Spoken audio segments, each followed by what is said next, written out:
नमस्कार। India speaks daily में आपका स्वागत है। इंडिया स्पीक्स डेली अर्थात no left no right, only Sanatan voice, और मैं हूं संदीप देव। इस समय पूरी दुनिया में बहुत कुछ चल रहा है। अमेरिका की अर्थव्यवस्था ढहने के कगार पर है और अमेरिका ने जो एक युद्ध छेड़ा था यूक्रेन के जरिए रशिया पर, और उसका प्रयास था क्योंकि वो मिडिल ईस्ट को काफ़ी कुछ लूट चुके हैं, वहाँ के तेल आदि ईंधन को। और अब वो जो पूर्व सोवियत संघ है उसके जितने भी पार्ट हैं वहाँ प्राकृतिक जो संसाधन बहुत ज़्यादा है, उन संसाधनों को लूटने के लिए उनका पूरा अभियान चल रहा है। और कहा जाता है कि अमेरिका यदि उन संसाधनों पर कब्जा नहीं कर पाया तो अमेरिका बहुत जल्दी बिखर जाएगा, वो इतने ज़्यादा कर्ज में।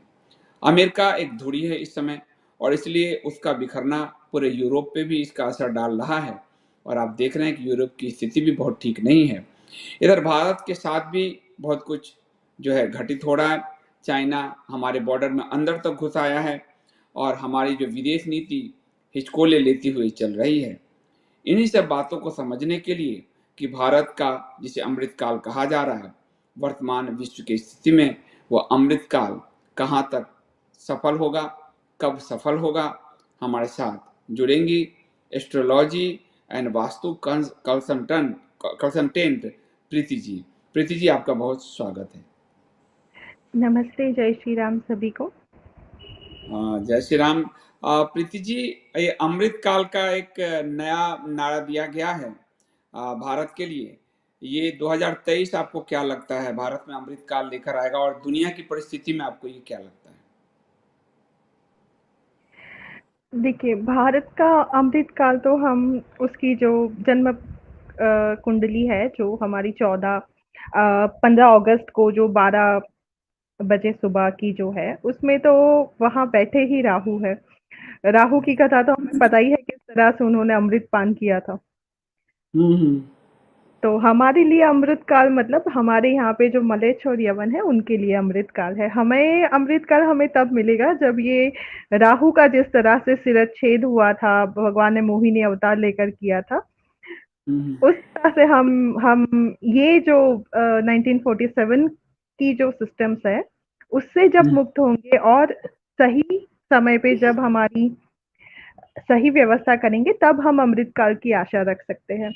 फिलहाल तो जो भारत के जो योग है, अभी आप देखेंगे कि अप्रैल के बाद से विदेश नीति हो या जो हमारी बॉर्डर्स हो, वहाँ पे बहुत सारी एक्टिविटीज हो रही है। इनफैक्ट ज्यादा तो लास्ट एक साल से हो रही है, लेकिन अप्रैल के बाद से आप देखेंगे कि चीजें ज्यादा बढ़ रही है, चीजों में बदलाव आ रहे हैं।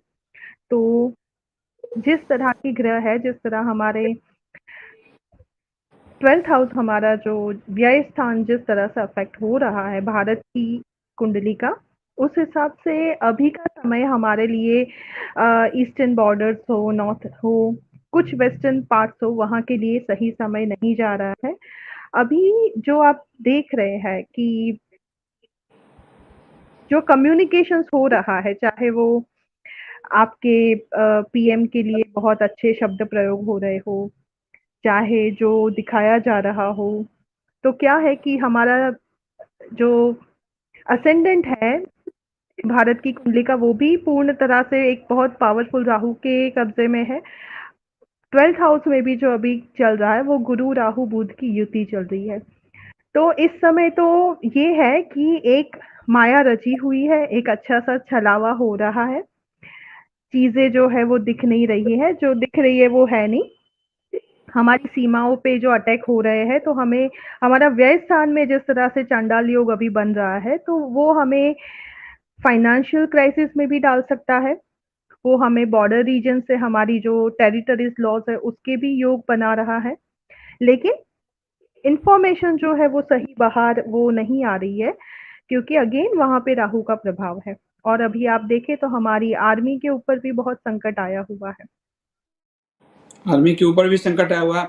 एक बात और आपने कहा कि 1947 में जिस वक्त हमें स्वतंत्रता मिली, राहु काल था, और जब हम अंग्रेजों की उस व्यवस्था से बाहर आएंगे तब जाके कहीं अमृत काल आएगा। वर्तमान में कल अगर 28 तारीख है, कल कल नए संसद भवन का उद्घाटन हो रहा है।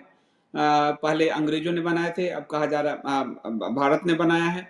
और उसमें सिंगोल को जो असल में सत्ता हस्तांतरण का प्रतीक था, उसको धर्मदंड राजदंड जैसा परिभाषित किया जा रहा है। तो क्या माना जाए कि यहाँ से अंग्रेजों के प्रभाव से हम मुक्त हो गए हैं और पूर्णतः स्वदेशी संसद, स्वदेशी हमारी न्याय व्यवस्था, स्वदेशी राजनीति आरंभ होगी, या ये सिर्फ एक छलावा है क्योंकि सत्ता हस्तांतरण की प्रक्रिया को धर्मदंड राजदंड जैसे छलावे में जो है उसको लिपटाया तो गया ही है। तो आपको क्या लगता है कि यहाँ से भारत जो है अपनी व्यवस्था की ओर उड़ान भरेगा, या फिर बस ये छलावा ही है? जी देखिए, भारत 1947 की असर से अगर हमें मुक्त होना हो तो सबसे पहले हमें उसको डिसॉल्व करना पड़ेगा, उसकी सिस्टम को, उसके संविधान को हमें ऑफिशियली एक फॉर्मेलिटी करके एक सही समय देखकर नया संविधान, नया सही से नामकरण हमें अडॉप्ट करना पड़ेगा। उसके अलावा तो हाँ, ये छलावा है क्योंकि फिलहाल भी अगर आप देखें तो अभी भी जिस तरह से जो ग्रहण लगा हुआ है गुरु पे, गुरु चांडाल योग की वजह से, तो आप देखिए कि जितनी धर्म की हानि हो रही है, चाहे वो मंदिर तोड़ना हो, चाहे वो हमारे जो आचार्यगण हैं उनका उनके साथ दुर्व्यवहार हो, चाहे जो धूर्त है, गलत लोग हैं वो संत बन के घूम रहे हो। ये सेंगोल का भी जो मामला है फिलहाल गुरु चांडाल युग में, तो उसका एक एक सही जो उसके लिए जो यूज़ होना चाहिए वो नहीं हो रहा है, उसको हाइप किया जा रहा है, लेकिन सही में क्या हमारे यहाँ पे सत्ता परिवर्तन हो रहा है? नहीं हो रहा है। एक बिल्डिंग बदलकर एक नई बिल्डिंग बन रही है। तो सत्ता परिवर्तन या सिस्टम का चेंज नहीं हो रहा है। तो जो मुद्दे हमारे हैं, जिससे जिससे जो प्रॉब्लम्स है उस पे तो कोई चेंज नहीं किया जा रहा है। ये है कि जिस समय में कल जो प्रवेश वगैरह हो रहा है, जो योग अभी चल रहा है, तो जिसने जब ये बिल्डिंग का कंसेप्चुअलाइज़ेशन हुआ, जो इंटेंशन से वो बनाया गया, जिसकी भी जो इंटेंशन हो, डिसीजन मेकर की जो इंटेंशन से वो बनाया गया है, उसमें एक बहुत ही स्पीड, एक एग्रेशन आपको देखने मिलेगा, लेकिन वहाँ पे चीज़ें सही हो ऐसा ज़रूरी नहीं है। और जिस तरह का उसका शेप है, तो एग्रेशन बहुत ज़्यादा होगा और एक तरह का कह सकते हैं कि पार्डन मी, बट थोड़ा-सा हम कह सकते हैं कि डिक्टेटोरियल स्टाइल ऑफ रूलिंग आगे जा सकता है, क्योंकि इनकी जो अभी अभी जो टाइम दिया हुआ था इंटरनेट पर, जो कार्ड घूम रहे थे, उसका जो प्रोग्राम था उसके हिसाब से सी लगने आ रहा था, तो उसमें सिर्फ सूर्य ही एक था जो प्रबल था, बाकी सारे ग्रहों का डिस्पोजिटर जा रहा था एरीज में। उस वजह से कह सकते हैं कि it it is going to be a very limited scope वाली, एक ही one man governing type of system, one sided. तो सेंगोल का जो यूज होना चाहिए, उसका उसकी जो धार्मिक मापदंड है, जब तक आप उस हिसाब से उसकी पॉलिसीज नहीं लागू करोगे, उसका संविधान या उसके चेंजेस नहीं करोगे, तो तब तक उसको हम उसका यूटिलाइजेशन नहीं कह सकते। हाँ, सेंगल का अपना जो प्रभाव हो और उसके प्रभाव से अगर कुछ चेंजेस ऐसे आए उसके होने से, उस तो वो that is a different thing. वो हमारे स्टार्टिंग का जो हिंदुस्तान है उसके इम्पैक्ट से हम गिन सकते हैं। क्योंकि सिंगोल जो है वो जब भारत का सत्ता परिवर्तन हुआ था, और चोल राजा, मैं बड़े विद्वान लोगों को सुन रहा हूँ कई चैनलों पे, और वो किस तरह से धर्म की एक व्यक्तिवादी व्याख्या कर रहे हैं। जब 21 चोल राजाओं ने सत्ता के हस्तांतरण के लिए उसका उपयोग किया, और उसी का राजा जी ने, राजगोपालाचारी ने उसी का की सलाह दी, और बाद में भाई वही जो है अधिनम से, तमिलनाडु के अधिनम से वो फिर बनकर आया और माउंटबेटन के पास पहुंचा, और फिर वहां से जवाहरलाल नेहरू को सौंपा गया, यानी कि सत्ता का हस्तांतरण हुआ। सत्ता के हस्तांतरण के प्रतीक को धर्मदंड, राजदंड, धर्मदंड और राजदंड तो हमेशा राजा और जो राजगुरु से होता रहा है हमारी पूरी परंपरा में, उसको एक दंड से कैसे प्रभावित जो है बताया जा रहा है। तो क्या ये राहु का ही प्रभाव है कि जनता धर्म नहीं समझ पा रही, उसको जो भी समझाया जा रहा है उससे उनके समझ में आ रहा है, वो ठीक से धर्म की व्याख्या भी नहीं समझ पा रहे हैं। जी, यही है ना, प्रबल राहु की माया यही है कि इतना अच्छा छलावा रचा जाता है कि आपको एक ब्रेन फॉग कर दिया जाता है। आपकी समझ पर, आपकी अंडरस्टैंडिंग पर एक धुंध छा जाती है। तभी आज हमारे देश के पास, जबकि हमारा पूरा हिस्ट्री युगों का हिस्ट्री है ना हमारा, तो कोई हम अगर अपनी परिभाषा में बात करें, हमारा युगों का हिस्ट्री भी आज एक 1947 की जो आइडेंटिटी एडॉप्ट की है, वो जिसकी कोई आइडेंटिटी नहीं है, जिसमें सेक्युलर वर्ड यूज किया है लेकिन सेक्युलर वर्ड का मतलब डिफाइन नहीं किया गया है, जिसमें माइनॉरिटीज वर्ड यूज किया है लेकिन माइनॉरिटीज का डिफाइन नहीं किया कहा गया, उसके ऊपर पॉलिसीज बनती है लेकिन डेफिनेशन नहीं है। अब सेक्युलर का मतलब आपने अपनी आइडेंटिटी कॉम्प्रोमाइज कर दी है, तो ये राहु की माया है। आप जब तक इसको सॉल्व नहीं करोगे, तब तक आप विश्व गुरु, कौन से बेसिस पर आप अमृत काल हो, विश्व गुरु हो, उसका बेसिस क्या है? सेंगोल हो, सेंगोल आप धर्म की कोई चीज प्रयोग कर रहे हैं तो उसके उसके तो नियम होते हैं। अगर आप वो नियम यूज नहीं कर रहे, बस एक शो पीस की तरह उसका यूज कर रहे हैं, तो उस उससे उससे किसका भला हो सकता है? इसमें एक सवाल श्रुति शर्मा जी हैं, उनका पूछना है कि राजदंड सेंगोल को क्या नहीं कहा जा सकता, क्योंकि गुरु द्वारा राजा बनने पर उसे दिया जाता है, तो इसलिए उसको क्या राजदंड नहीं कहा जा सकता? लेकिन इस पे आप क्या कहेंगे? देखिए, जब गुरु गुरु के द्वारा पारंपरिक जो राजा है, उसको जब दिया जाता है, तब उसकी महत्वता, तब उसकी उपयोगिता, तब उसका सिंबोलिज्म अलग होता है। तब वो गिना जाता है कि जो भी राज के काज है, वो राजनीति जो हमारे शास्त्रों में है, उसमें जो भी दंड नीति आती है, राजनीति आती है, उसके हिसाब से उसको सिंबलाइज किया गया है। लेकिन जब हमारे यहाँ पे दंड देने का अधिकार किसे है? हमारे यहाँ पे जुडिशरी को है। तो आप जो जो सेक्युलर डेमोक्रेसी है, उसमें आप कोई कॉन्स्टिट्यूशनल पोजीशन पे जो प्राइम मिनिस्टर है, उसके पास अगर ये दंड जा रहा है, तो उसका सिंबल क्या हो रहा है? उसका मतलब क्या होगा कि वो दंड नायक बनेंगे? वैसे पॉलिसी लेवल से आप देखो तो वो तो है ही कि पॉलिसी इस तरह से बनी है कि वो तो अपने आप में एक सेगमेंट के लिए दंड बनी हुई है। तो डिक्टेटोरियल साइड नहीं जाना चाहिए, ये ध्यान रखना पड़ेगा, क्योंकि जो ट्रायंगुलर शेप है, ट्रायंगुलर से रिजेम्बलेंस, ऐसे तो शस्त्र कोण है, पर जो शेप है नई पार्लियामेंट का, that is a very dynamic and very sharp design. तो किस इंटेंशन से बना है, उसके ऊपर से उसका आगे निर्धारण होगा। आगे निर्धारण होगा। और दंड नीति में जो जो गुरु वाली बात है, जो कह रहे हैं, सबसे पहले आज़ादी के समय इसको माउंटबेटन को सौंपा गया था, और माउंटबेटन से फिर उसके बाद नेहरू को सौंपा गया था। तो ये सत्ता परिवर्तन का हमेशा रहा है श्रुति जी, दंड नीति का नहीं रहा है। और यहाँ लोकसभा अध्यक्ष के पास इसको स्थापित किया जा रहा है, तो लोकसभा अध्यक्ष के पास दंड का भी विधान नहीं है, वो सिर्फ अपने लोकसभा को चला सकते हैं। तो धर्म जब गड्डमगढ़ हो जाता है तो ये स्थिति बन जाती है। प्रीति जी, एक बार और पूछना है कि भारत में इकोनॉमी की स्थिति को लेकर भी एक सवाल उठ रहा है कि किसी ने कहा है, क्योंकि महंगाई जिस तरह से चरम पे जा रही है और जिस तरह से इकोनॉमी की स्थिति शेप ले रहा है, हालांकि जीडीपी ग्रोथ अच्छा दिखा रहा है, 7, 7.5, 8%, लेकिन भारत की अर्थव्यवस्था पे क्या असर पड़ने वाला है इस काल का?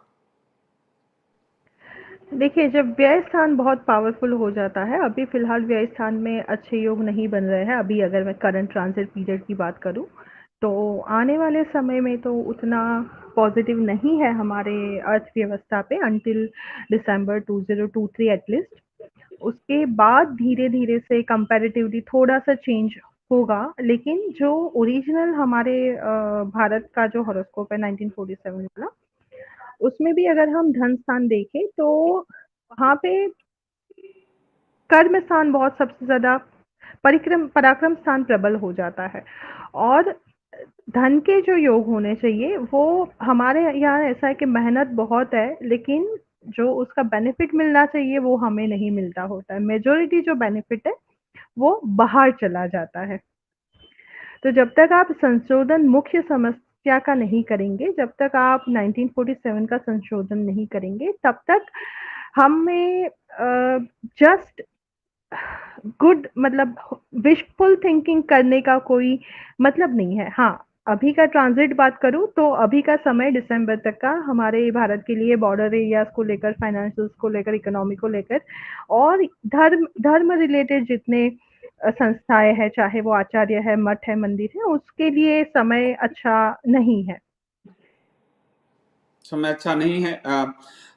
एक चीज और मुझे पूछना है प्रीति जी की दुनिया के हालात इस समय क्या हैं? जिस तरह से दुनिया के हालात पे अगर आपने नजर डाला हो तो एस्ट्रोलॉजी क्या कहती है कि दुनिया किस तरफ जा रही है?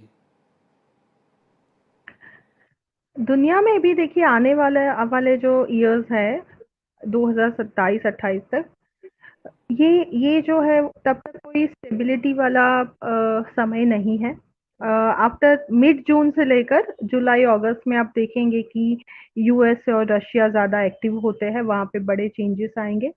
यूएसए की अगर हम बात करें तो उसको समस्या जो है उसे उतनी अफेक्ट नहीं कर रही है।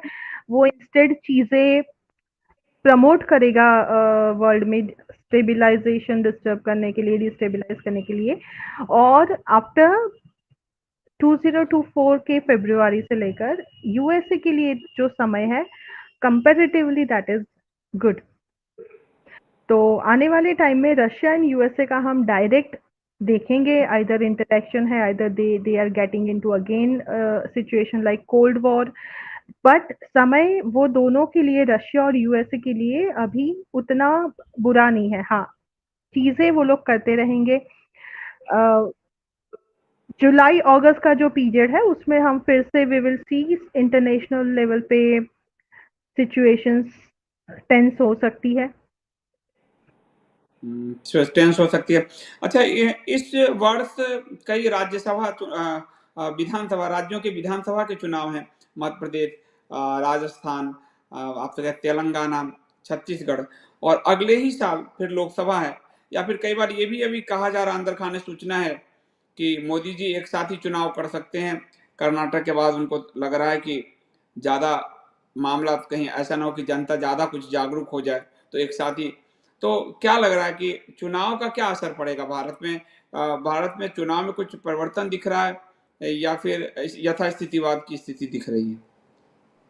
देखिए भारत में अभी आप देखिए तो जून जून मिड जून से लेकर स्टार्ट करें तो मिड जून से लेकर नवंबर तक तो चीज़ें उतनी स्टेबल या सही नहीं दिख रही है, इसलिए उस दौरान कुछ भी हो सकता है। लेकिन फर्स्ट मई 2024 से अगर हम देखें तो फर्स्ट मई 2024 के बाद से हमारे कंट्री के लिए, चाहे वो इलेक्शंस हो, चाहे वो गवर्नेंस हो, उसके लिए एक पीरियड आ रहा है टेम्पररी कि जो जो जिसमें आप कुछ सही करना या कुछ प्रॉपर करना एक्सपेक्ट कर सके।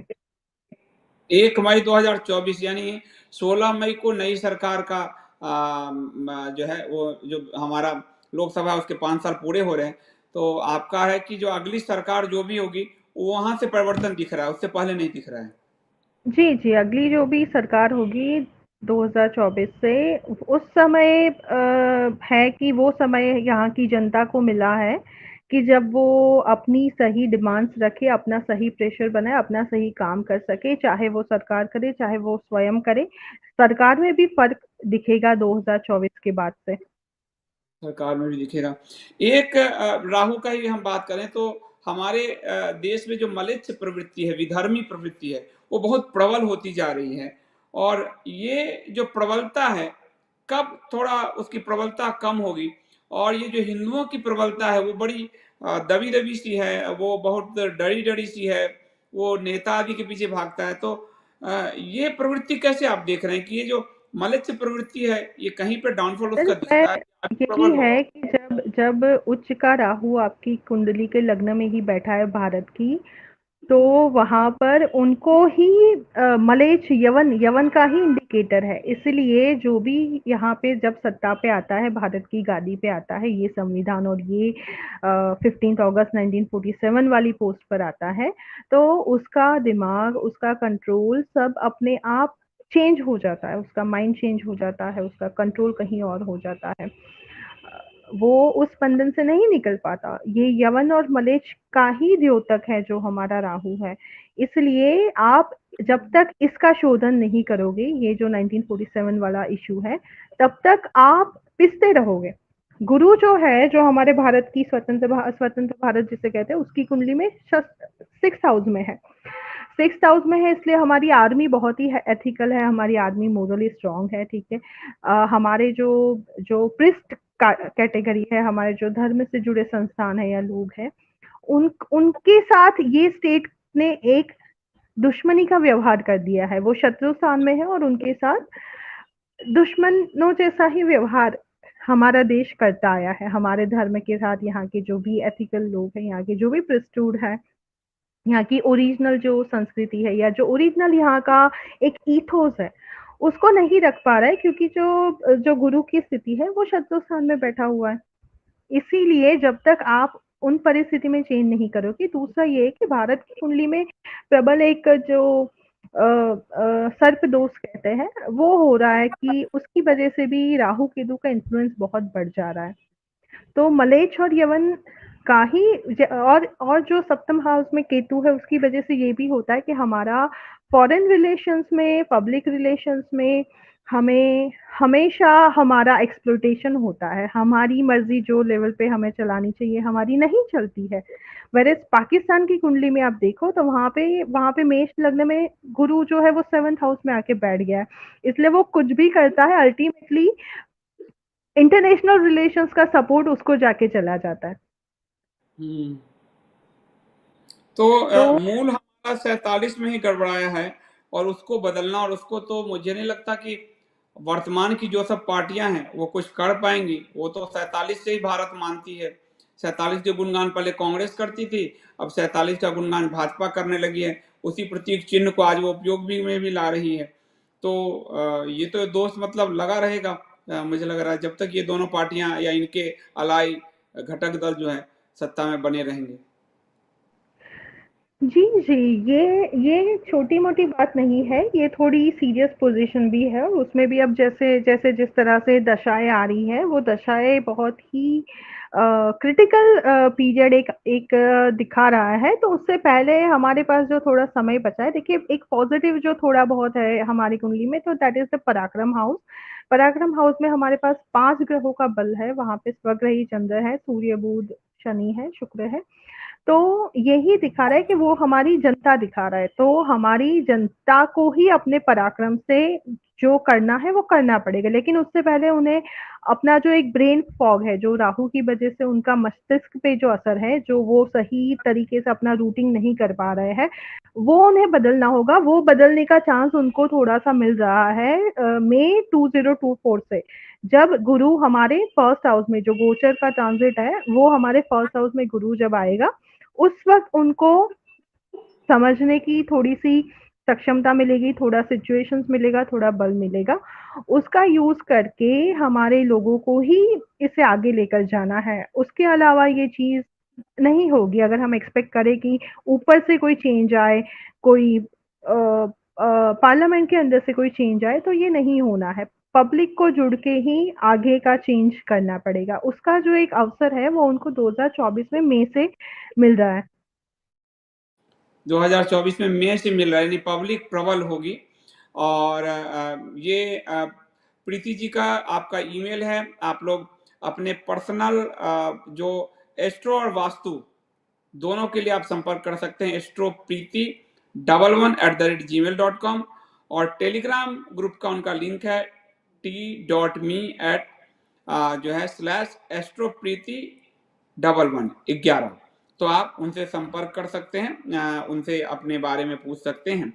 प्रीति जी, मैं ये जानना चाहूंगा कि जनता के ने आपने कहा कि प्रबल इच्छा है।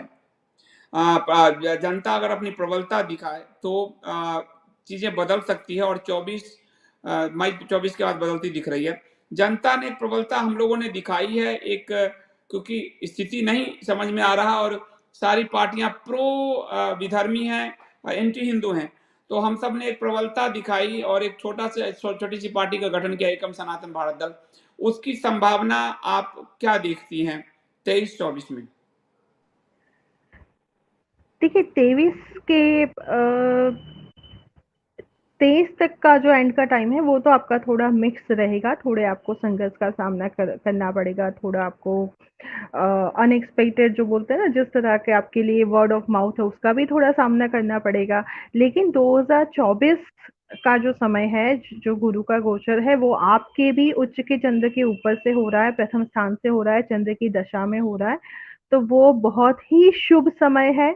तो आप जो जो भी लोग धर्म के लिए जुड़ रहे हैं, अगर आपकी पार्टी भी धर्म के लिए जुड़ रही है जेन्युइनली, तो आप एक movement along with political inclination, आप एक उसको एक अपना एक हिंदू इकोसिस्टम, हिंदू मूवमेंट भी तैयार करिए, क्योंकि आज हमारे देश में हिंदुओं के पास ऐसा कुछ नहीं है कि एक ही जगह पर उनसे कनेक्ट किया जा सके, या अगर हमें कुछ प्लान करके इमरजेंसी में भी कुछ करना है, तो एक को ऐसा नहीं है कि कहीं से कांटेक्ट बेस हो जाए, कहीं से एक इकोसिस्टम बने, कहीं पे कनेक्टिविटी हो। तो इसे लेकर आगे आगे चलिए। 2024 का जो समय है, यही गुरु का गोचर है, वो एकम सनातन के लिए भी बहुत ही अच्छा है। तो और ये पार्टी का तो मुहूर्त ही हमने ऐसे निकाला था ना कि इसको फास्ट प्रोग्रेस मिले, फास्ट ग्रोथ मिले। एक बार ये कोई पोजीशन पे आए फिर उसको वहां से हटाना इतना इजी नहीं है। और ये डायरेक्ट इन्फ्लुएंस करता है हमारे भारत की जो कुंडली है उसको भी। भारत की कुंडली को भी इफेक्ट करता है। और 24 जो है उसमें अगर जनता का सपोर्ट रहता है तो जनता प्रबल जब तक नहीं होगी तब तक ये जो सत्तासीन शासन व्यवस्था है 47 से, उसमें जो वहां बैठेगा वो मलिच्छवादी हो जाएगा, विधर्मीवादी हो जाएगा। एक चीज और आ रहा है प्रीति जी की जो नया संसद भवन है उसका जो शेप है, जो आपने ट्रायंगल कहा, और कल मैंने ये बताया था उसके जो आर्किटेक्चर हैं वो भी कह रहे हैं कि हम सारे धर्मों के प्रतीक के रूप में ले रहे हैं। कल भी शायद उद्घाटन हो तो सारे धर्म के प्रतीक के रूप में ले रहे हैं संसद को और ट्रायंगल। तो इसमें वास्तु का क्या आप देख पा रही हैं कि वही सर्वधर्म?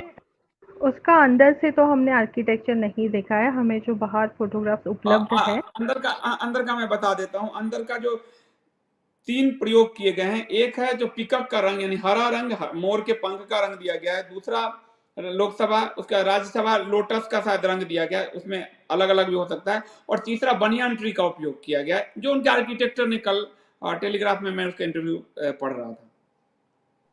हाँ, कलर्स ठीक है, लेकिन उसका मेन उसका शेप होता है, तो मैंने वही बोला उसका जो शेप है that is giving a very sharp energy. तो जो इंटेंशन से वहाँ पे काम होगा, उसकी तीव्रता बढ़ जाएगी। जो आपने कलर्स बताए उसमें उसमें वहाँ पे कमल बहुत कमल कमल है, मतलब मोर के पंख, कमल और बनियान ट्री। नहीं, हमने जो अंदर की पार्लियामेंट की दीवारों के जो उसका जो प्लेसमेंट है उसके पिक्चर्स देखे, उसमें डार्क ग्रीन जैसा कलर दिख रहा है। हाँ फिलहाल हाँ, तो वही डार्क मोर पंख, कलर दिख रहा है। डार्क ग्रीन यूज किया है। मोर, उन्होंने उसको कहा है कि हमने पिकअप का शेप दिया, मैंने मोर के पंख का रूप दिया है, पर वो डार्क नहीं, ग्रीन शेप। बेसिकली जो जो जिस तरह का जो फोटोग्राफ वगैरह मैंने देखे हैं, जो कलर यूज हुआ है, उससे तो यही है कि वहाँ पे जो वाद विवाद है उसकी तीव्रता बहुत बढ़ेगी, कटुता बढ़ेगी। तो विवाद ज्यादा होंगे। ऊपर से कल का जो समय है तो उसमें भी ये जो योग है, गुरु चांडाल योग है, तो ये अगेन एक गुरु चांडाल योग बैठ रहा है ना, तो हम हमारा जो शुद्ध सिविलाइजेशन है, हमारा जो हिंदू सिविलाइजेशन है, उसके लिए गुरु का एफ्लिक्टेड ना होना और गुरु का प्रबल होना, अच्छी पोजीशन में होना, वो जरूरी है। इसीलिए जब हमने एकम सनातन पे काम किया तो हमने अप्रैल का प्रीपोन करके उसको मार्च में लॉन्च करवा दिया। फॉर्मेलिटी जो करवाई वो हमने 27 को करवाई, इसी वजह से करवाई क्योंकि ये सिचुएशन हमें अवॉइड करनी थी। तो ये इसका जो सिचुएशन। हो रहा है अगेन अगेन, जब आपका आपका जो मुख्य ग्रह है गुरु, जो है गुरु ही आपका राहु के साथ है, तो it is again showing you चांडाल योग। तो मे भी आपको बिकॉज इट इज अगर अगर जो समय दिया गया है सिंह लग्न का, अगर वो सही है, अगर उसमें चेंजेस है तो फिर वो थोड़ा चेंज हो जाएगा, बट अगर उसको लेकर चले तो it may give you some benefits in terms of influence from Malay powers और foreign powers, but वो हमारे लोगों के हित में नहीं है। जो नया संसद भवन का प्रीति जी कह रही, जो गुरु चांडाल योग में जो उसका उद्घाटन होने जा रहा है, वो मलेच्छ पावर को पुश करेगा, विदेशी इन्फ्लुएंस को पुश करेगा, जो अभी भी दिखता ही है, और वो सनातन धर्मियों के पक्ष में उतना नहीं होगा, क्योंकि गुरु में चांडाल योग बन रहा है और चांडाल धर्म के पक्ष दूसरा, में।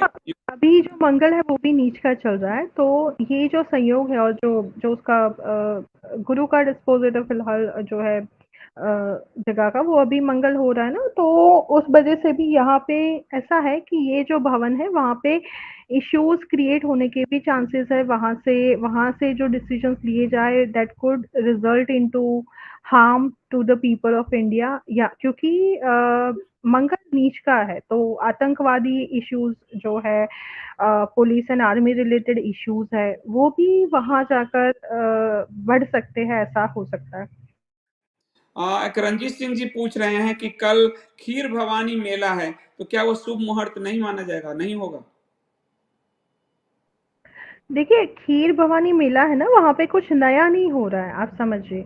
और मेले में भी कभी-कभी क्या होता है कि हम देखते हैं कि कुछ हादसे होते रहते हैं, ठीक है? कुछ इंडिविजुअल्स हादसे होते रहते हैं, जैसे वहाँ आने-जाने वाले व्हीकल्स के साथ कुछ हुआ, वहाँ अंदर अंदर मेले में कुछ कोई राइड वगैरह के साथ कुछ हादसे हुआ।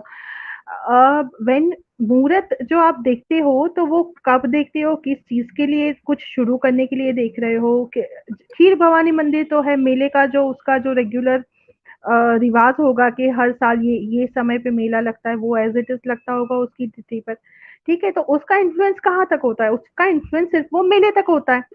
कल अगर आप जब न्यू बिल्डिंग में जा रहे हो पार्लियामेंट में, तो उसका इन्फ्लुएंस आपकी पार्लियामेंट पे होगा, तो पार्लियामेंट तो ऐसे खत्म होने, मेला आपका 1-2 दिन में, 10 दिन में, महीने में खत्म हो जाएगा, पार्लियामेंट तो ऐसे होना नहीं है।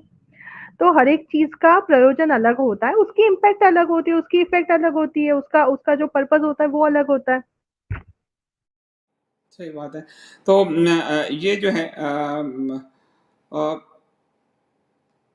अब के आर राव कह रहे हैं कि जो लोग नींबू नींबू मिर्ची का मजाक उड़ाते थे, वो ये सब कहाँ मानेंगे? प्रधानमंत्री मोदी के लिए कह रहे हैं, क्योंकि वो हमारे परंपरा का मजाक उड़ाते थे। पहले तो हिंदू धर्म को धर्म नहीं माना, फिर मंदिरों से ऊपर शौचालय, देवालय से पहले शौचालय कहा, फिर सारे मंदिरों का विध्वंस किया, मूर्तियों को उखड़वाया। हमारी परंपरा में लोग अगर मानते हैं नींबू मिर्ची कुछ विश्वास, तो उसका अंधविश्वास कह के मजाक उड़ाया। विदेश की धरती पर गए, जहाँ पर जर्मनी में, वहां कहा कि उन पत्थर के मूर्तियों में इनक्रेडिबल इंडिया है क्या? तो वो हिंदू धर्म का बार बार मजाक उड़ाए, तो वो उड़ा रहे हैं, तो वो एस्ट्रोलॉजी कहाँ मानेंगे? देखिए, ऐसा है कि अभी अभी के समय में ये हमने देखा, जिस तरह से आफ्टर सोशल मीडिया पे लोगों के विचार जब बाहर इतने सुने, तब पता चला कि देखिए हमारे धर्म में क्या है, और इवन द क्रिएशन में कैसा है, एक चित्त है, एक अचित्त है। सूक्ष्म आपको जो हार्ड दिख रहा है, नजर आ रहा है, टेंजिबल चीजें हैं, कुछ लोगों की जो समझ है, कुछ लोगों का विजन है, कुछ लोगों की बुद्धि है, वो वहीं तक पहुंच सकती है। जो सूक्ष्म दुनिया है, जो सूक्ष्म चीजें हैं, जो इनटेंजिबल है, जो आपको प्रत्यक्ष नहीं दिखती, जिसको आप छू नहीं सकते, फॉर एग्जाम्पल आपका थॉट, आपका एक विचार है, उसे ना कोई छू सकता है, आप भी नहीं छू सकते हो, आप भी उसे देख नहीं सकते हो, लेकिन वो विचार है, सो दैट इज अ सूक्ष्म। अब सूक्ष्म का आपको अभ्यास करना होगा, तो उसके लिए उसके उसकी एनर्जी, उसके जो तरंग है, वो आपको स्टडी करने पड़ेंगे, तो उसकी उसकी रिसर्च हो रही है। लेकिन अगर कोई कहे कि भाई कोई थॉट है, उसका कोई इफेक्ट नहीं है, या उसकी, तो ये तो गलत है, because we see the thoughts influence, आप उसको देख नहीं सकते हो, सुन नहीं सकते हो, टच नहीं कर सकते हो, लेकिन वो है। तो if you see the creation, हमारा जो हिंदुइज्म है, हमारे धर्म में सिर्फ सिर्फ स्थूल जगत की नहीं, जो सूक्ष्म जगत है, जो अनसीन रियाम्स है, ठीक है? तो जितनी भी चीजें एग्जिस्ट करती है, चाहे वो नींबू हो, मिर्ची हो, वास्तु हो, वास्तु क्यों है? क्योंकि हमारी जो धरती है वो जीवित है। हमारे हिंदुइज्म में बोला है कि हमारी जो धरती है वो अलाइव है, इसलिए हम भूमि पूजन करते हैं पहले। उसके बाद उसके जो भूमि पूजन में जो धरती है, पृथ्वी है, उसके अंदर जो भी जीव है, उसकी शांति करते हैं, उसकी पूजन करते हैं, उसका आशीर्वाद लेते हैं। उसके बाद हम उसको उसको उसके अंदर खुदाई करके पिलर डालते हैं, या जो काम करते हैं ना, वो हम इसलिए करते हैं because we consider it as a living, being. तो हमारा एस्ट्रोलॉजी भी है वो क्या है, जो भी सृष्टि बनी है, अगर आप फूल भी खिलेंगे तो आपको पता होगा कि कौन से दिन पे ज़्यादा फूल खिलेंगे, कौन से दिन पे कम खिलेंगे, because ultimately it is the influence of the energy of the planets. आपको फोटोसिंथेसिस से पता है, ओके, कि ना सन की इफेक्ट होती है, फोटोसिंथेसिस होता है, ये रिजल्ट आता है। बिकॉज उतना उतना कहीं पे कोई प्रूव कर चुका है या आपको दिखा सकता है या आप देख सकते हो, बट जो इनटेंजिबल रियांस है वो सबके बस की बात नहीं होती है, वो अभी अभी ज्यादा दिख रहा है। लेकिन हमारा जो धर्म है उसमें इनटेंजिबल रियाम्स है, दूसरे अदर वर्ल्ड्स है, अदर एंटिटीज है, लिविंग नॉन लिविंग, सबका ख्याल रखा गया है और उसका रिलेटेड है। उससे रिलेटेड है। तो एक जो आखिरी सवाल, फिर एक दो सवाल लोगों का ले लेंगे कि हिंदू समाज, जो सनातनी समाज है, जो वास्तव में सनातन धर्म को लेकर सोचता है, वैसे हिंदू नाम से तो कई नास्तिक हैं, विधर्मी हैं, व्यक्तिवादी हैं, उनका नहीं, हिंदू समाज क्या करे जो ये भारत की व्यवस्था उसके अनुरूप बन सके, और खासकर 23-24 में उसके अनुकूल क्या है, वो अपने स्तर पर क्या करे? देखिए, ये है कि जो लग्नेश है हमारे भारत की कुंडली में, शुक्र शुक्र हमारा है तृतीय स्थान में, पराक्रम स्थान में चंद्र के साथ बैठा है, चंद्र स्वग रही है। तो एक तो लोगों का मन जो है, मन मजबूत होना है, क्लैरिटी आनी है, और पराक्रम है तो females could take the lead. यहाँ पे फीमेल्स है बिकॉज शुक्र है, शुक्र इज अ द्योतक ऑफ फीमेल्स, तो they can take the lead. आप अपना एक जो मस्तिष्क है वो क्लियर करिए, आप अपना पराक्रम बढ़ाइए। लग्नेश जो है वो पराक्रम में पड़ा है, ठीक है। So that's why the people here should get out of the mental bondage कि हम लोग इससे बंधे हुए। सी, संविधान या सिस्टम इज अ डॉक्यूमेंट और अ सिस्टम फॉर गवर्नेंस। वो कोई परमानेंट अजर अमर थिंग नहीं है। उसको जिस तरह से आपकी रिक्वायरमेंट हो, जिस तरह से उसको उसको आप चेंज कर सकते हो। 1947 पहले कुछ नहीं था। So people should get out of this bondage and they should create their own parakram, a powerful parakram with which they could change the things or influence the things. It will not be easy, but उसके अलावा कोई option नहीं है हमारे पास। Option नहीं है, तो हमको अपने माइंड क्लियर रखने होंगे, दृढ़ता रखनी होगी। स्त्रियों का जो है वो प्रबल प्रभाव रहेगा, अपने घर में भी अपनी स्त्रियों को आप सम्मान दें, तो आगे बढ़ेंगे। और 23-24 के लिए ये हिंदुओं के लिए प्रीति जी का एक सुझाव है। यदि एक दो प्रश्न है तो चीजें चीजें चीजें यहाँ के लोगों को ही समझकर अपने हाथ में लेकर आगे बढ़ानी पड़ेगी। अभी जो काम कर रहे हैं ना, उसका उसका बेनिफिट उनको नहीं मिल रहा है, वो सब उनके अगेंस्ट जा रहा है। तो चीजें यहाँ के लोगों को कंट्रोल में लेकर उसका पराक्रम मजबूत करना पड़ेगा। वो पर्पज से करना पड़ेगा कि हमें ये चेंज चाहिए, हमें ये चीज तो अपने आप कर लीजिए, तो अभी आपका काम होता रहेगा। अपने आप अपनी सिस्टम बना के कर लीजिए। ये बात आप ठीक कह रही हैं, क्योंकि पराक्रम, हम लोग बहुत साधारण लोग हैं। अंकुर एक लॉयर हैं, मैं एक पत्रकार हूं, लेकिन हमने पराक्रम करने का प्रयास किया क्योंकि स्थिति, कोई भी पार्टी ऐसी नहीं दिख रही है जो हिंदू हित में हो। सारे एंटी हिंदू खांचे में खड़े हैं, और एक पार्टी जो हमको प्रो हिंदू दिखती थी वो वास्तव में और ज्यादा एंटी हिंदू निकली। तो हम लोगों को पराक्रम करना पड़ा और फिर इस मैदान में जो हमारा क्षेत्र नहीं है उतरना पड़ा। तो जो आपने कहा कि हम लोग अगर अपने मन से भी कुछ करेंगे तो उसमें ईश्वर भगवान विष्णु सहायक होंगे, तो ये दिख रहा है। अभिजीत मंडल एक क्वेश्चन पूछ रहे हैं, संदीप जी, लोग कह रहे हैं ईएसबीडी चुनाव कैसे लड़ेगा, ना राजनीतिक अनुभव है, ना कोई पार्टी का कोई बड़ा चेहरा है। जी, देखिए, जब जब हमारा हमें फ्रीडम के लिए जब युद्ध करना पड़ा तब भी हमने किया था, फ्रीडम फाइटिंग करना पड़ा तब भी लोगों ने किया था, ठीक है। एक संकट आया था, उसके बाद ये नया सिस्टम बना था, तो पहले किसी को कॉन्स्टिट्यूशन लिखने का अनुभव नहीं था, फिर भी लिखा था। वही सिस्टम चल रही है। उस वक्त भी किसी को 1947 का बना हुआ डेमोक्रेटिक सिस्टम, पार्लियामेंट का एक्सपीरियंस नहीं था। हमारे हमारे यहाँ पे तो शास्त्रोक्त मोनार्की थी, पारंपरिक मोनार्की थी, डेमोक्रेसी की कोई सिस्टम ही नहीं थी। तो इंटेंशन मैटर करता है। और ईएसबीडी जो है उसके पास जो लोग हैं, दे आर एजुकेटेड क्वालिफाइड लोग हैं, ठीक है। ठीक है ना संदीप जी, वी आर हाँ, नॉट सही है। हैविंग एनी कि जिसका नहीं, डिग्री का आप पता ठीक ना कह रहे हो, हैं। जिसको और एजुकेटेड ना हो। 2001 में नरेंद्र मोदी जब मुख्यमंत्री बनाया गया था तो उनके पास कोई राजनीतिक अनुभव नहीं था। वो एक निगम तक का चुनाव नहीं जीते थे। इसलिए अगर ज्ञान हो तो अनुभव आ जाता है, और अनुभव अर्जित किया जाता है, अनुभव हमेशा अर्जित किया जाता है। और चूंकि हम धर्मनिष्ठ लोग हैं तो अपने धर्म के अनुसार चीजों को चलाना जानते हैं, और अनुभव नहीं है तो हम नहीं है, उसी का फायदा है कि हमने अपने सातों संकल्प हिंदू समाज, सनातन समाज के लिए रखे हैं। अनुभव में पड़ जाते तो अरे ये बात कैसे कहे, थोड़ा मलेच्छ को भी ठीक कर लो, थोड़ा विधर्मी को भी सहला लो, तो ऐसे अनुभव से बेकार का अनुभव है। सनातन धर्म को लेकर सीधा सीधा सोचें और तो कर्म करेंगे तो उससे अनुभव आ ही जाते हैं। योद्धा जब मैदान में उतरते हैं तो पहली बार युद्ध में उतरते हैं तो उनको युद्ध का अनुभव नहीं होता, पहली बार ही होता है, फिर धीरे धीरे अनुभव होता है, तो वो हो ही जाते हैं।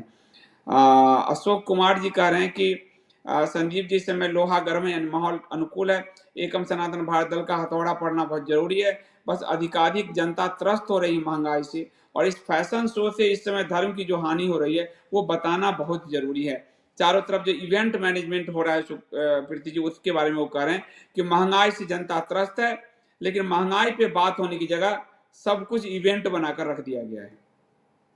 जी, वही दुष्प्रभाव होता है ना आपका, जब व्यसन पे पाप ग्रहों का इफ़ेक्ट बढ़ता है, आपको आपको जो लॉस होना होता है उसका साइज़ भी बढ़ता है, क्योंकि वहाँ पे अभी गुरु भ्रमण हो रहा है। तो वही अभी अभी हमारी टेरिटरी पे संकट है। आप देख रहे हो मणिपुर पे, exactly in the eastern part, I think last last time जब हमने बात की थी तब भी बताया था कि ईस्टर्न पार्ट्स में संकट हो सकता है, ईस्टर्न पार्ट जो हमारी बॉर्डर्स है उसके ऊपर संकट आ सकता है।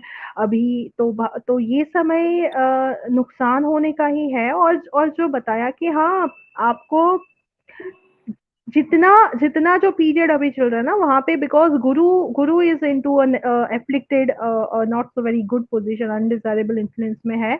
इसलिए अभी ये जो माया है, जो छलावा है, वो बहुत बढ़ रहा है, और उसमें डायरेक्ट आप देखो, आपने इतने सालों में कभी देखा नहीं होगा, अभी डायरेक्ट जो फॉरेन कंट्रीज़ है, उसके जो रिप्रेजेंटेटिव्स हैं, they are directly giving statements, जो जनरली नहीं किए जाते ना, उनके स्टेटमेंट्स आ रहे हो, स्टेटमेंट्स आया ना। उसी अभी का जो एनालिसिस करे तो मंगल जो है वो अभी हमारे पराक्रम स्थान में नीच का चल रहा है भारत की कुंडली में, वो it is showing the direct people of India and the country itself.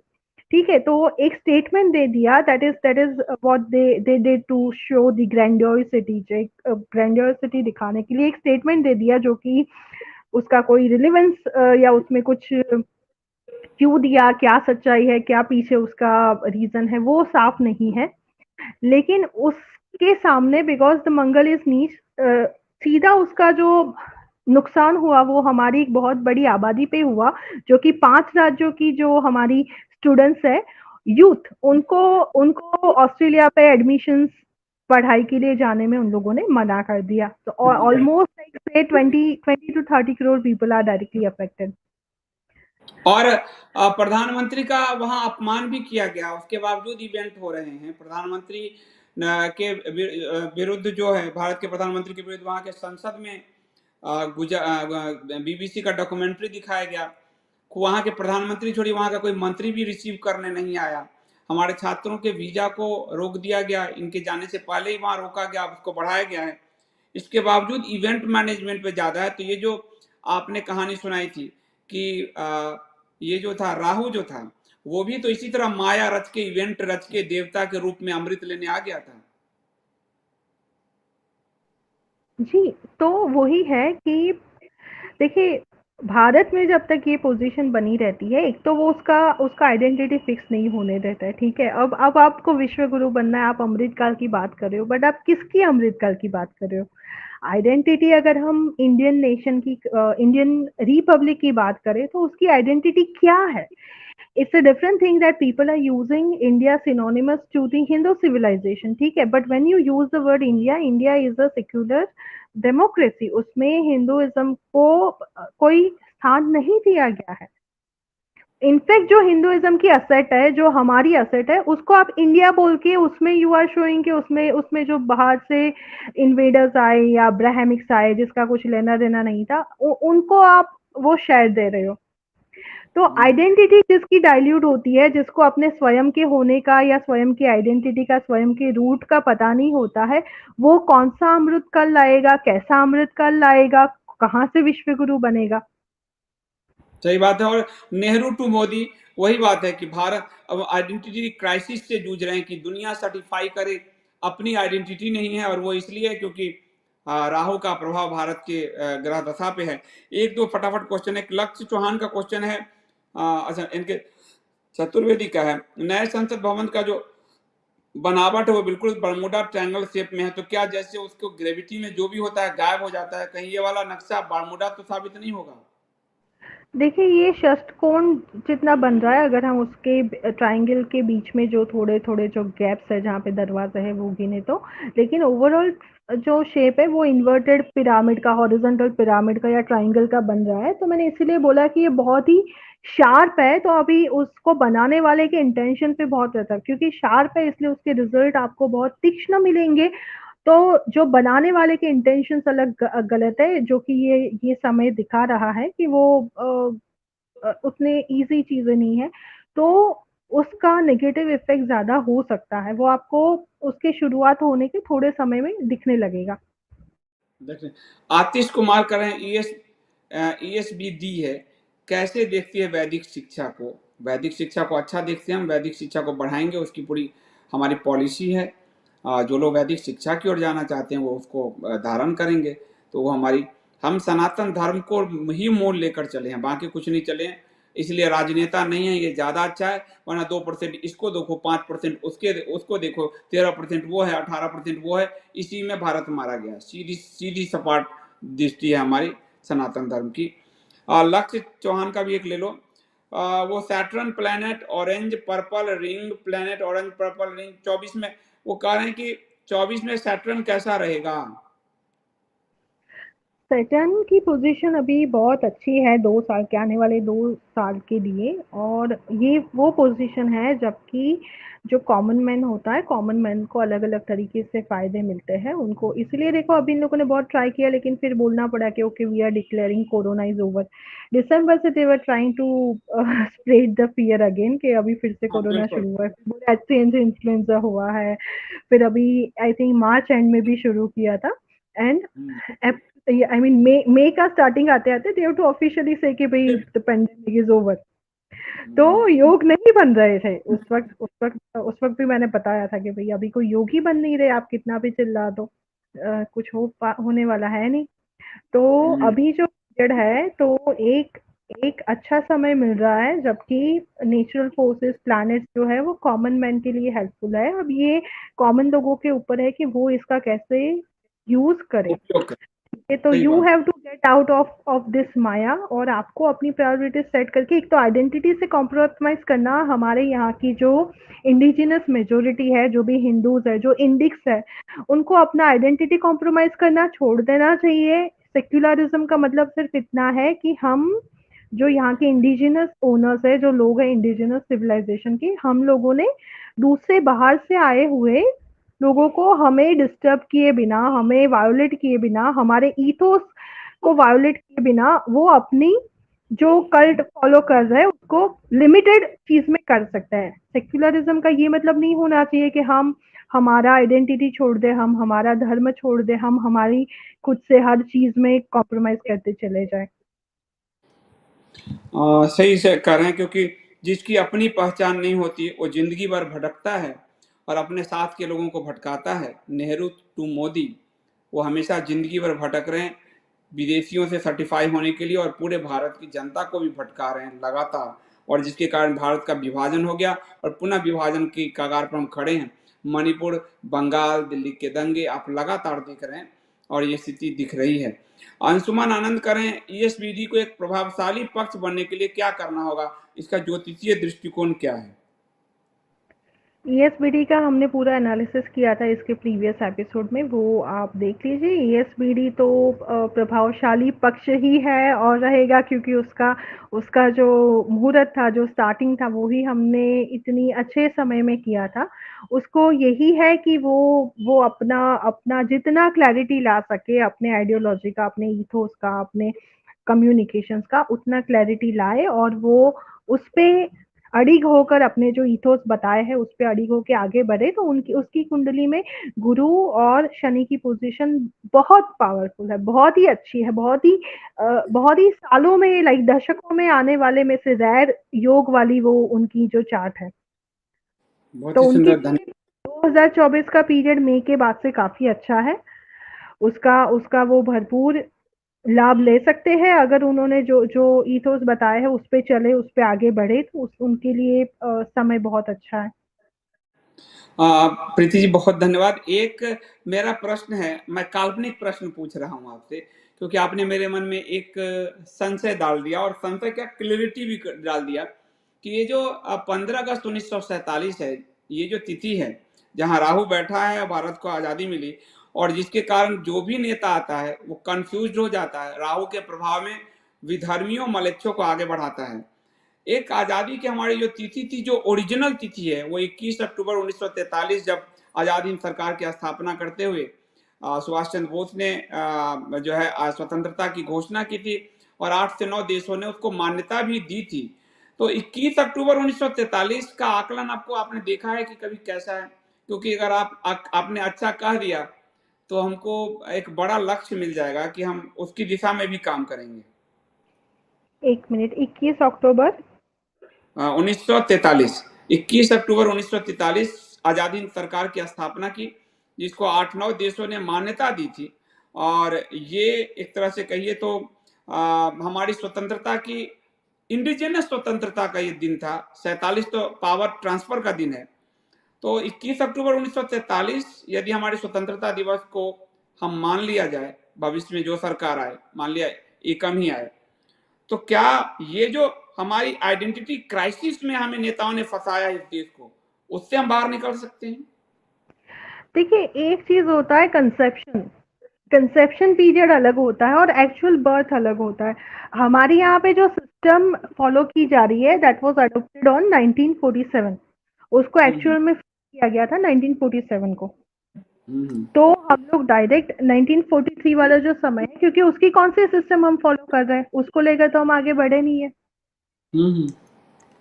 Subhash ji का तो कहीं पे कोई नाम ही नहीं रहा, ये जो नहीं, 1947। हम ले सकते हैं। जैसे इस सरकार ने थोड़ा प्रयास किया, मैं इसके लिए थोड़ा सा क्रेडिट दे दूंगा इनको, लेकिन और उसको उस दिवस को मनाते भी हैं। लेकिन हम अगर घोषणा करें कि हमारी वास्तविक स्वतंत्रता 21 अक्टूबर 1943 से 47 नहीं, 47 को सिर्फ औपचारिकता हुई थी, अंग्रेज यहाँ से भागे थे।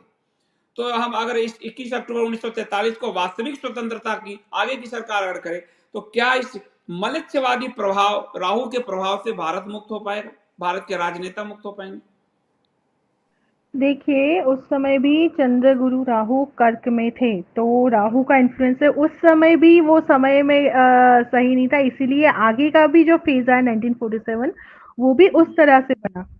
ठीक है, हम्म, वो समय अगर उतना सही प्रबल होता या उस तरह से उसका अनाउंसमेंट या स्थापना हुआ होता, तो ये दुष्प्रभाव नहीं रहता। हम्म। ठीक है, तो तो इसके प्रभाव से आपको कैसे आजाद आपको होंगे? जाना हो, नहीं देखिए, इसके प्रभाव से आजाद कैसे होना है, तो आपको जो चीज है, जो जैसे मैंने बताया कि लग्नेश जो है वो भारत की कुंडली में पराक्रम स्थान में है और पराक्रम से वो भाग्य पे दृष्टि कर रहा है। तो हम्म, यहाँ का जो जो जनता है, because third house shows you all the population, Shani भी वहां पे है, it shows you the population, the Janata, the पराक्रम। पराक्रम कौन करेगा, तो जनता करेगी, पीपल करेंगे, वो वहां पर है। तो ये हो सकता है कि जब आपको अभी फिलहाल के जो ग्रह है उसका बल मिल रहा है, जब 2024 में शनि का बल बल मिल रहा है, 2026 एंड या 27 तक, वो समय में जब चीजें लोग अपनी बागडोर अपने हाथ में लें, यहाँ के जो लोग हैं, तब वो चीज हो गया। अब वो कैसे हो सकती है, आप एक पॉलिटिकल पार्टी है सपोज, आपका हम्म, रिप्रेजेंटेशन आता है, आपके साथ लोग मैसिव अमाउंट में जुड़ते हैं, आपको गुरुओं का भी अगर साथ मिलता है, गुरुओं से भी आप उनके उनके अंडर जाकर आप उनका मार्गदर्शन लेते हो, उनके साथ लेते हो, और फिर ये जितने भी रजिस्टर्ड या आपको सपोर्ट करने वाले जो मेंबर्स हैं, वो जब मेजोरिटी होकर आपके साथ आए एंड व्हेन दे डिमांड कि अब लाइक दिस इज समथिंग जिस हमें रिजेक्ट करना है, हमको नया ये करना है, तब वो हो हम्म, सकता है। तो पराक्रम जो लगना है वो लोगों का लगना है और वो परिस्थिति भी होगी। आप जून जुलाई से देखेंगे कि कुछ परिस्थितियां भी ऐसी निर्माण होगी because of unstability in the world, because of certain natural calamity situation. तो वो थोड़ी चीजें जब शुरू होगी, कोई इमरजेंसी टाइप की चीजें, उसके बाद वो फेज आना है कि जब आपको, अब दैट्स वाई मैंने स्टार्टिंग में बोला कि अभी जो आप बना रहे हो अगर धर्म के लिए बन रहा है तो उसके साथ साथ एक हमारा हिंदुओं का एक धार्मिक इकोसिस्टम भी बने, वो भी आप ध्यान रखिए कि हमारे कांटेक्ट पॉइंट्स है। हमें कोई भी इमरजेंसी आती है, हिंदुओं के ऊपर संकट आता है, हिंदुओं के ऊपर कुछ भी देश के ऊपर संकट आता है, तो हमारे पास एक तैयार होगा, कांटेक्ट पॉइंट्स है, रिसोर्सेज है, हमारे पास होंगे। तो when you have that power, उसके बाद आपको क्लैरिटी के साथ से आपको सिस्टम से बाहर रह के भी आप उसको चेंज कर सकते हो। बेस्ट थिंग वही होगा कि पहले उसको चेंज करो फिर अंदर जाओ। जनता को अपनी प्रखरता दिखानी होगी, अपनी प्रबल शक्ति दिखानी होगी चीज़ों को बदलने के लिए। और हिंदुओं के कई नेटवर्क हमें, जो खासकर सनातन धर्म का जो प्रभाव है वो घर तक हिंदुओं के पहुंचानी होगी। एक नेटवर्क बनाना होगा जो वकीलों का हो, हिंदुओं के पूरे इकोसिस्टम हो, छात्रों का हो, ताकि हिंदू संकट में हो तो कोई दूसरा हिंदू उसको निकाल ले। ये आप कह रही हैं? वो तो है ही, लेकिन एक है कि जैसे कुछ कुछ बड़े पैमाने पे हमें कुछ करना है, कुछ मूवमेंट करनी है, तो वो हम कैसे करेंगे जब हर एक जगह पे हमारे सिमिलर आइडियोलॉजी वाले कांटेक्ट पॉइंट्स होंगे, हमारा इकोसिस्टम होगा, तब वो होगा ना। तो हम जो इकोसिस्टम बना रहे हैं वो सिर्फ पॉलिटिकल नहीं होनी चाहिए, वो धार्मिक भी होनी चाहिए, वो देश के लिए एक तरह से एक अपनी हिंदू सेना भी होनी चाहिए। नीलम अवस्थी जी का एक बड़ा प्रश्न है, और चूंकि आपने पूरा कुंडली देखा है एकम का, कि संदीप जी उस कुर्सी का कमाल है। जैसे आपने कहा कि सब बदल जाते हैं, तो क्या इसका इफेक्ट अंकुर शर्मा जी पर भी पड़ेगा? जी देखिए, मैंने इसलिए कहा कि 2024 में जो गुरु का जो भ्रमण है और जो हमारी एकम सनातन भारत की जब कुंडली हमने डिसाइड की थी, ये हमने प्रीवियस एपिसोड में भी इस पे चर्चा की थी, वो भी आप सुन सकते हैं। तो हमने इस तरह से उसकी कुंडली डिसाइड की थी कि वो जो भारत की कुंडली है ना उसको इन्फ्लुएंस कर सके। उसको इन्फ्लुएंस करने का योग 2024 से लेकर 2027 तक बहुत अच्छा बन रहा है, क्योंकि उस वक्त सिचुएशंस भी ऐसी होगी कि एक्सटर्नल के, जिससे वो सपोर्टिव हो जाए हमें अगर कुछ करना है तो। इसलिए उनको भी एक बहुत अच्छा मौका मिल रहा है फ्रॉम 2024 टू 2027 तक कि वो इसको भारत की सत्ता को इन्फ्लुएंस कर सके और उसमें चेंजेस ला सके। नीलम जी, कंटिन्यू जो नहीं रखना है उन्हें, उसको कंटिन्यू नहीं रखना है उनको, जो भी जहाँ पे भी मिले वहां पे उनको सबसे पहला काम वही करना है कि उनको उसे चेंज करना है, उनको उसके अंदर जाके नहीं अटक जाना है। अटक जाना, दो चीजें कह रही हैं वो प्रीति जी, क्षमता जो नीलम जी। है नहीं, वो क्षमता जो है जो ईएसबीडी का जब हमने डिसाइड किया था उसमें उसमें वो है, बिकॉज ये जो बनी है कुंडली वो उससे उससे कंपैरेटिवली पावरफुल बनी है, तो उसमें वो क्षमता है कि वो उसको एटलीस्ट थोड़ा सा तो चेंज कर ही सकती है, कुछ नया उसमें करने का अपॉर्चुनिटीज खड़ा कर ही सकती है। खरा कर जो ईएसबीटी की अपनी कुंडली है नीलम जी, वो कह रहे हैं वो भारत की जो कुंडली है उसको आप कहिए कि दो गाड़ियां चल रही है उसको वो ओवरटेक करके निकल जाएगी, क्योंकि उसकी कुंडली प्रबल है। और वो कुंडली जो है धर्म से आपको हटने नहीं देगी। तो ये प्रीति जी शायद कह रही हैं। नहीं, मैंने ये हाँ। कहा कि ईएसबीडी का जो चार्ट है वो हमने इस तरह से बनाया है कि वो भारत की सिचुएशन को इन्फ्लुएंस करें। हम्म। ठीक है, भारत की तो सिचुएशन को इन्फ्लुएंस करे, ठीक है। इन्फ्लुएंस करे, उसको चेंज करे। तो ईएसबीडी को अब जो काम करना है वो इसी लाइन पे करना है कि उसको ये चीज में पूरा उसको चेंज करना है, उसको उसमें अंदर अटक के नहीं रह जाना है। वो चाहे अंदर अटक जाके करे चाहे बाहर से करे, बाहर भी अगर आप अपना एक बनाते हो जिसमें मेजोरिटी पॉपुलेशन अगर आपके साथ है तो that is enough to change the entire thing. और अगर आप देखेंगे प्रीति जी, तो हमारे सातों संकल्प, संविधान जो पैरेलल खड़ा किया गया उसको पूरे बदलने का एक तरह से वो दिशा दिशा दशा दिशा दर्शा रहा है। अगर आप सातों हाँ, वो आपने शुरुआत शुरुआत दिखा ही रहा है कि उसको उसको बदलने की शुरुआत है, तो उतना तो इन्फ्लुएंस सर्टेनली कर सकता है, उतना तो। और उससे ही आगे के रास्ते भी हम ओपन कर सकते हैं। लेकिन लोगों को ये है कि लोगों को भी आपको एक्टिवेट करना होगा, उनको भी ऐसा है कि भी आप सिर्फ इसको इसके अंदर एक जो बोलते हैं ना, एक जस्ट फॉलोअर्स बन के ना बैठ जाओ आप इंडियन सिस्टम्स का या उसका, आप उसको चेंज करने के लिए अब काम करो। बिकॉज चेंज ये करने तो के लिए। गवर्नेंस क्यों होता है, वो आपकी सर्विस करने के लिए बना है, वो आपकी सेवा करने के लिए बना है। आप उसके गुलाम होने के लिए नहीं बने हो। ठीक है, यहाँ के जो इंडिजिनस सिविलाइजेशन है, यहाँ के जो लोग हैं, उसकी उसकी सहूलियत का ध्यान रखने के लिए, उसकी प्रोटेक्शन का ध्यान रखने के लिए, उसकी जरूरतों का ध्यान रखने के लिए, उसकी रिक्वायरमेंट्स का ध्यान रखने के लिए ये बना ना, दिस इज अ सिस्टम। तो सिस्टम के गुलाम यहाँ के जो इंडिजिनस लोग हैं वो नहीं है। ये माइंडसेट आपको समझ के आगे लोगों को काम करना पड़ेगा। वहां पे ईएसबीडी को भी सपोर्ट मिलेगा, ईएसबीडी आपको सपोर्ट करेगी, बट जो मेन जो काम है वो लोगों को बड़े पैमाने पे करना पड़ेगा। ये आपने बहुत अच्छा कह दिया है, क्योंकि हमारे जो सातों संकल्प है वो दर्शाते हैं कि हम बदलाव के पक्षधर हैं और हम पूरी व्यवस्था को बदल देना चाह रहे हैं, क्योंकि इस व्यवस्था में सनातन धर्मियों के लिए कोई जगह नहीं है। और इसलिए हम अपनी जो घोषणा पत्र भी ला रहे हैं उसमें भी बड़े बदलाव की तरफ हम जा रहे हैं। हम बिल्कुल इसकी चिंता नहीं कर रहे हैं कि कोई हमको वोट देगा, कौन हमको नहीं देगा, लोग ये वोट वाला नहीं है, हम इसकी चिंता कर ही नहीं रहे हैं, बिल्कुल नहीं कर रहे हैं। हम चीजों को बदलना चाह रहे हैं, क्योंकि 70-75 साल बाद भी भारत का जो बहुसंख्यक है वो घट के 80 से 70% पे आ गया है, और उसको कोई अधिकार नहीं, वो दोयम दर्जे का चतुर्थ श्रेणी का नागरिक उसको बनाकर रख दिया गया है। तो जब तक होलिस्टिक अप्रोच से बदलाव नहीं किए जाएंगे, तब तक कुछ बदलाव नहीं आएगा। और शायद इसीलिए जो यथास्थितिवादी हैं, जो चाहते हैं किसी तरह जीवन कट जाए और हम मर जाएं, वो यथास्थितिवादी लोग हमारा ज्यादा विरोध कर रहे हैं, और परिवर्तनकारी लोग हमें ज्यादा पसंद कर रहे हैं। ये हमें दिख रहा है। एक जो है, वर्षा जी पूछ रही हैं कि 24 में सत्ता परिवर्तन के कुछ संकेत हैं क्या, और क्या वर्तमान शासकों की कुछ पतनकारी स्थिति बनती दिख रही है। देखिए, 24 के मई के बाद से बदलाव तो शुरू होगा। थोड़ा सा पॉजिटिव भारत के लिए, थोड़ा सा positive for a short period of time होगा। तो बदलाव की स्थिति भी दिख रही है उसी वजह से। दिख रही है। और उसके ऊपर कंट्रोल आएंगे ही कि भाई आपकी फेवर में कुछ हो, उसके लिए भी उसके ऊपर कंट्रोल आएंगे ही। पूर्णिमा जी एक बात पूछ रही हैं, और प्रीति जी ने जवाब दिया है, लेकिन वो फिर भी पूछ रही हैं कि प्रीति जी से पूछिएगा कि क्या डब्ल्यूएचओ चीफ की बात सच तो नहीं होगी। उनका कहना है कि हम सब भयंकर बीमारी से ग्रस्त होने वाले हैं।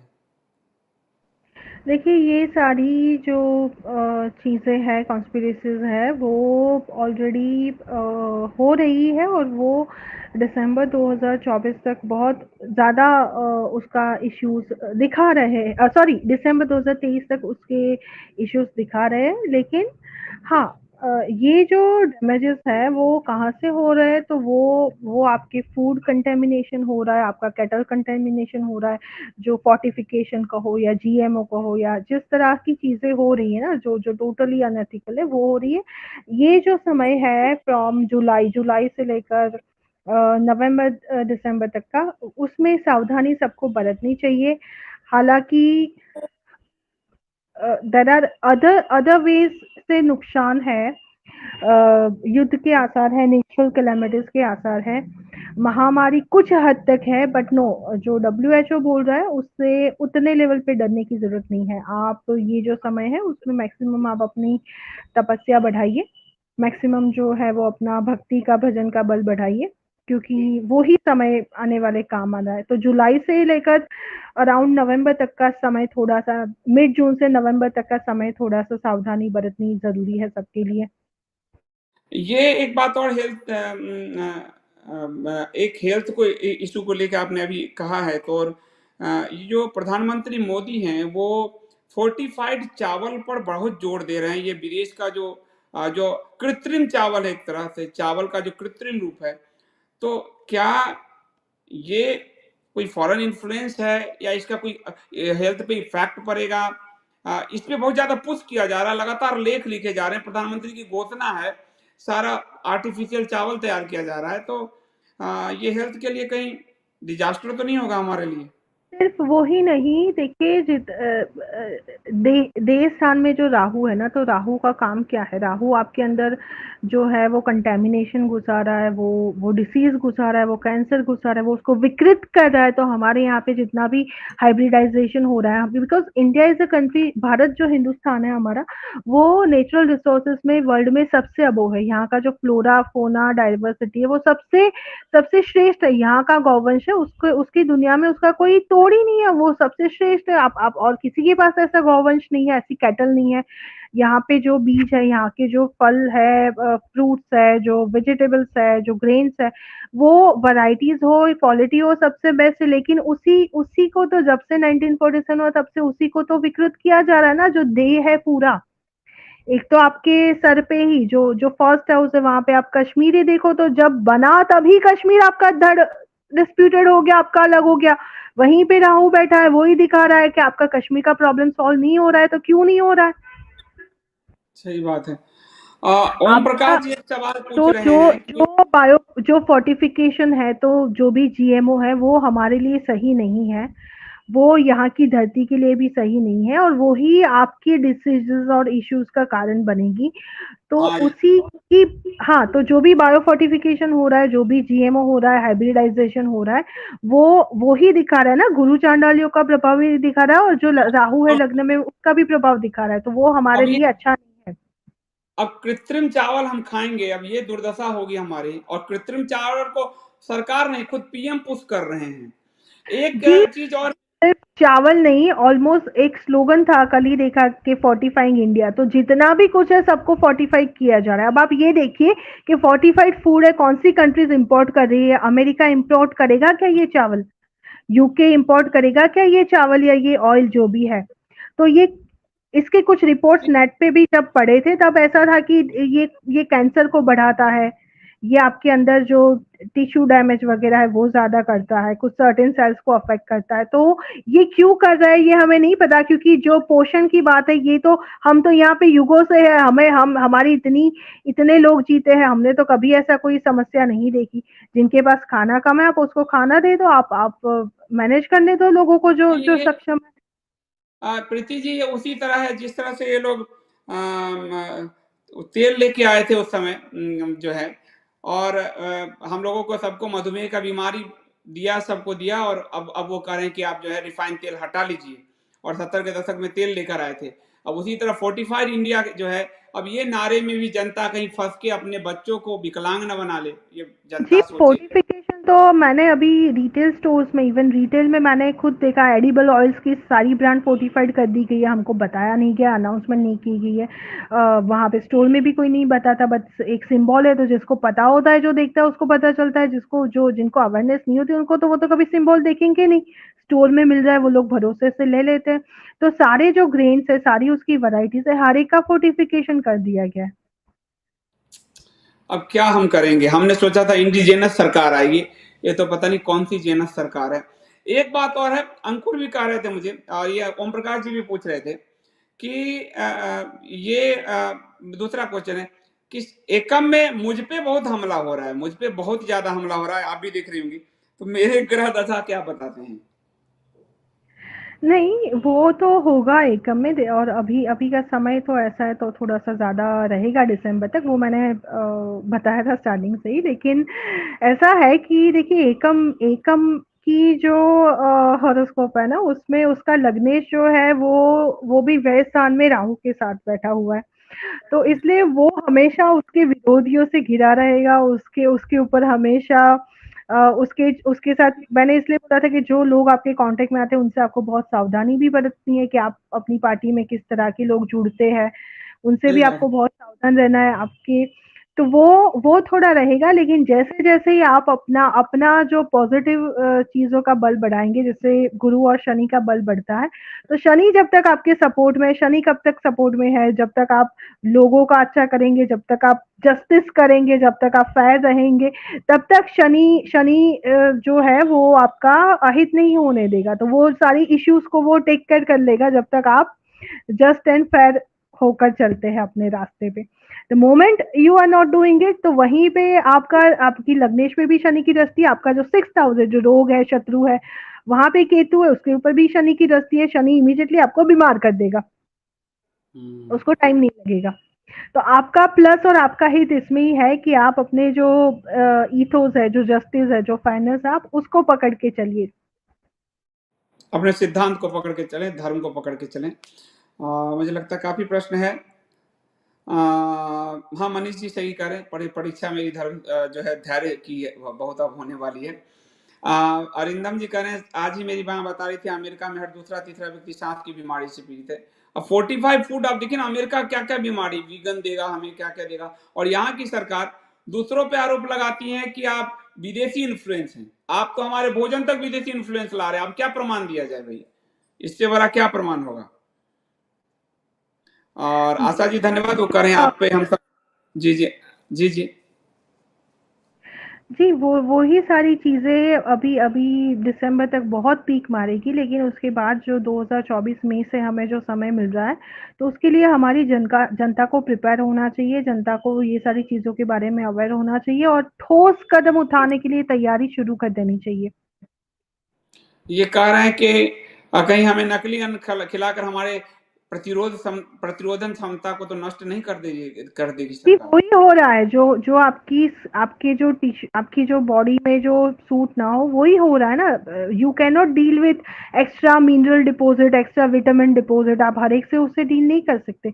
जो नेचुरल होता है वो नेचुरल होता है, वही है ना। See what will the Rahu in the first house do, वो आपको आपको प्योर चीजें नहीं रहने देगा। इसीलिए मैं हमेशा ये रिपीट करती हूँ कि जब तक आप 1947 का सॉल्यूशन नहीं लाते हो, तब तक आप और कुछ भी अच्छा एक्सपेक्ट मत करो, विशफुल थिंकिंग मत करो। आपको अपनी एक्सेसिव पराक्रम से थोड़ा बहुत बेनिफिट मिल जाता है, थोड़ा सा आपको साइंस वगैरह की एज में, बिकॉज योर पराक्रम स्थान is ahead, because Rahu is also something which shows you, modern science में उसका इन्फ्लुएंस रहता है।